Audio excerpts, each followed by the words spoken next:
Let's see this question. बच्चे अपने को डाइस रोल करने को बोली गई है और बोला गया है डाइस में एटलीस्ट एक नंबर 4 से बड़ा है या एटलीस्ट दो नंबर जो है वो ग्रेटर देन 2 है ना। ये दो चीजें अपने को बोली गई है ना। एंड बोला है बच्चों इसमें, ठीक है। तो बच्चे सबसे पहले अपन कॉन्सेप्ट यूज देखते हैं। यहाँ पे क्लासिकल प्रोबेबिलिटी यूज हो रही है।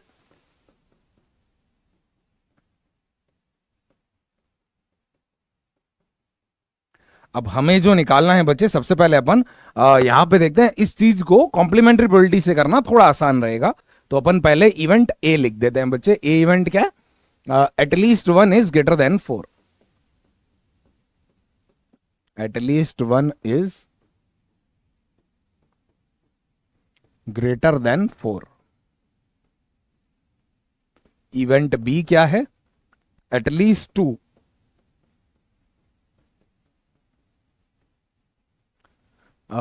एटलीस्ट 2 आर ग्रेटर देन 2, है ना।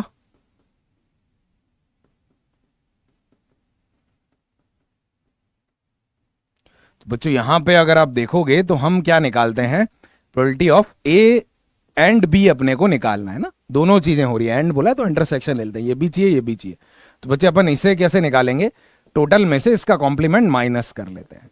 ये ज्यादा आसान रहेगा, है ना। अपन देखते हैं अभी केसेस के कारण कैसे। टोटल प्रोबेबिलिटी तो 1 होती है, तो अपन ये घटा देते हैं, ठीक है। सिंपल बेसिक सेट्स के लॉज लगाते हैं।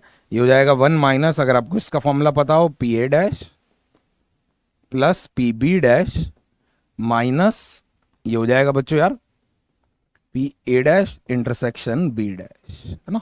बच्चों ये तो मैंने जस्ट डी मॉर्गन लॉ लगाया है यहाँ पे यार, और फिर इसको मैं माइनस कर रहा हूं। तो सबसे पहले अपन इसको भी सिंप्लीफाई करते हैं। पी ए डैश मतलब ए के नहीं होने की प्रोबेबिलिटी। अब बच्चों यहां पे देखना आप, अगर ए नहीं हो रहा है यानी ए क्या है? एटलीस्ट एक नंबर 4 से बड़ा है। अब अगर वो नहीं हो रहा है तो मतलब कोई भी नंबर 4 से बड़ा नहीं है। तो फिर सारे नंबर क्या होंगे मुझे बताइए? जो भी होंगे वो अपने क्या होंगे? 4 से छोटे होंगे। तो बच्चे अगर अपन यहां पे देखेंगे, 4 से छोटे होने के लिए फेवरेबल केस 4 या 4 से छोटा, क्योंकि ग्रेटर देन 4 में 5 और 6 आएगा, तो फेवरेबल केस अपने 4 बनेंगे। तो 4/6 की पावर 4 हो जाएगी। तो ना 4 में से कोई भी आ सकता है, मैं कॉम्प्लीमेंट घटा रहा हूं ना, और बाय 6 कर दिया, कुछ भी आएगा अपने चलेगा, है ना। ये तो अपनी सैंपल स्पेस होगी। ये यहाँ पे 4/6 की पावर 4 होगी। तो बच्चे थोड़ा सा इसको सिंप्लीफाई कर लेते हैं। ये 2/3 की पावर 4 हो जाएगा ना। थोड़ा सिंप्लीफाई कर लेता हूं इसे। अब यार ये थोड़ा ट्रिकी है, बजाय कि अपन इसको निकालें, इन दोनों का इंटरसेक्शन माइनस करें, बहुत दिक्कत हो सकती है। तो अपन फिर से सिंपल सेट थ्योरी लगाते हैं और अपन जानते हैं इसका मतलब क्या होता है। ये बी डैश माइनस ये ए नहीं होना चाहिए। अब ए तो खुद ही कॉम्प्लीमेंट है, तो ए डैश का कॉम्प्लीमेंट ए हो जाएगा ना। सिंपल सेट थ्योरी का लॉ मैंने लगाया। अब इसका मीनिंग क्या है? बी नहीं हो रहा है लेकिन साथ में ए हो रहा है। अब बी नहीं हो रहा है मतलब, बी का मतलब होता है मिनिमम दो डाइस पे 2 से बड़ा आया। अब ये नहीं हो रहा है, ये दो ही तरीके से हो सकता है। या तो किसी भी डाइस पे 2 से बड़ा ना आया हो, या किसी एक डाइस पे 2 से बड़ा आया हो। ये दो ही तरीके से हो सकता है। अब साथ में ए भी करना है। ए बोलता है मिनिमम एक डाइस पे तो 4 से बड़ा आना चाहिए। अब बच्चों इन दोनों का इंटरसेक्शन देखिए। एक क्या बोलता है? एक तो ये बोल रहा है किसी भी डाइस पे 2 से बड़ा ना आए।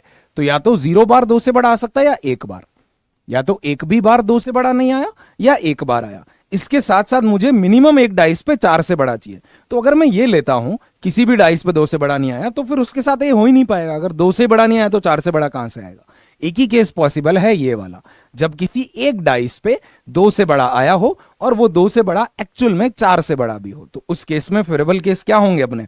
सिंपली 2/6 ये बनेगा। एक केस ले रहा हूं जब मैं 2 से बड़ा आया, वो 4 से बड़ा अपने आप हो गया इस इंटरसेक्शन के कारण। बाकी सभी डाइस पे 2 से या 2 से छोटा आया होगा। तो बच्चे अभी भी फेवरेबल केस कितने बन जाएंगे? 2/6 का क्यूब। अब थोड़ा सा देखिए, ये कुछ इस टाइप का है ना। मैं ले रहा हूं 2 से छोटा और 2 से बड़ा।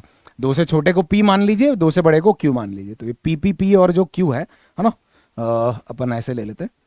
ये जो पी और क्यू है, ये ऐसे भी आ सकता है, ऐसे भी बन सकता है ना। कि भाई जिस भी डाइस पे 2 से बड़ा आया उसका नंबर कुछ भी हो सकता है इनमें से। तो इनके अरेंजमेंट कितने होंगे? आप देख लीजिए 4C3 बन जाएगा। तो इंटू अपन 4C3 कर देते हैं, वही जो अपन बायनोमियल प्रोबेबिलिटी में करते हैं। तो बच्चे ये इसका कंप्लीट बन जाएगा बी डैश इंटरसेक्शन ए का। अब अगर अपन इसे माइनस करें तो this will be coming out as, ये बन रहा है 1 माइनस, आप देखना यार बच्चों, नीचे तो एलसीएम सेम ही आ जाएगा। ये भी 2/1/3 हो जाएगा, ये भी 1/3। तो ये बन रहा है 16 प्लस ऊपर क्या आ रहा है अपन देखें 4/81। तो बच्चों ये घटा लीजिए, 81 माइनस 20 61/81 आ जाएगा यार बच्चों। डी अगेन इसका आंसर हो जाएगा। मेरे ख्याल से कुछ ज़्यादा मुश्किल नहीं ये क्वेश्चन, लेकिन उसके लिए आपको ये इनमें आपको सॉलिड होना पड़ेगा सारे सेट थ्योरी के कॉन्सेप्ट्स में, और ये सबसे कमाल स्टेप था। अदरवाइज आपने जरूर ट्राई किया होगा, काफ़ी लेंदी हो जाता है ये सवाल अगर इस तरीके से अपन ना सोचे तो एक निकाल लिया, कॉम्प्लीमेंट से भी सोचा, कॉम्प्लीमेंट में भी एक निकालने के लिए अपन ने क्लेवरली इन दोनों क्लब करके बी डैश इंटरसेक्शन निकाला, क्योंकि वो आराम से निकल रहा था। ऑल्दो दो केस होते बी डैश के, पर एक केस नेगेट हो रहा था क्योंकि उसके साथ ए पॉसिबल नहीं था।